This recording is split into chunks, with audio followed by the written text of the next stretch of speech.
Let's focus first on this attack on the oil tanker that happened late last night. What more can you tell us about the attack and your kind of status update on it? Yeah, Emma, it's 5 weeks now since the United States launched the establishment of this multinational naval task force, the purpose of which, of course, was to protect shipping moving through the Red Sea and to and from the Suez Canal against these Houthi attacks, which have been ongoing since November. Last week, a Greek ship was hit.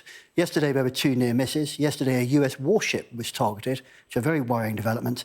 And then late yesterday, as you say, this petroleum tanker, the Luanda Marlin Luanda, in transit from Greece to Singapore, carrying Russian petroleum, Russian fuel, was hit about 60 miles southeast of Aden, in a very worrying development. They've got the fire out now. They've got the ship under control, and the operators have now sort of released a statement to say that the ship is now moving to a safe point. Nobody injured, which is a good thing. But what this demonstrates is that 5 weeks after the establishment of this task force, they're still not able to protect all shipping in the Gulf of Aden and the Red Sea. So we know about this coalition, don't we, of UK and US retaliatory strikes on Houthi rebel targets in order to stop attacks like this. But it's not working, is it? Or is it too early to say? Yeah, I mean, absolutely. In light of these attacks, this is why 2 weeks ago, exactly 2 weeks ago, the United States and the United Kingdom began what I would describe as a limited air offensive against Houthi targets in Yemen itself, in western Yemen, the aim of which is to degrade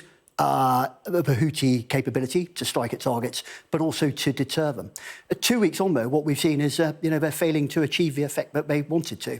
There's no doubt, therefore, that in London and in Washington, they'll be considering future options, future targets.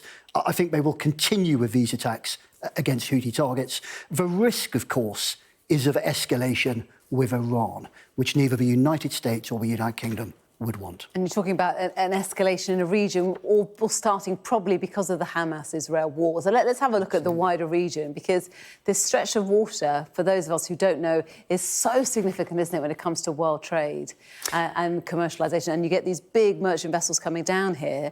And I suppose that's the reason why coalition forces are so keen to keep trade moving. I mean, absolutely. This is a hugely important maritime sea trade area, but it's a very, very large and significant, enduring international naval operations ongoing here. We touched upon Prosperity Guardian, this new US-led coalition at the bottom end of the Red Sea and the Gulf of Aden. But of course, as many of your viewers will know, for about 15 to 20 years, there's been an ongoing operation, a European Union operation and a US-led operation, counter-piracy. There are counter-smuggling operations, there are counter-terrorist operations.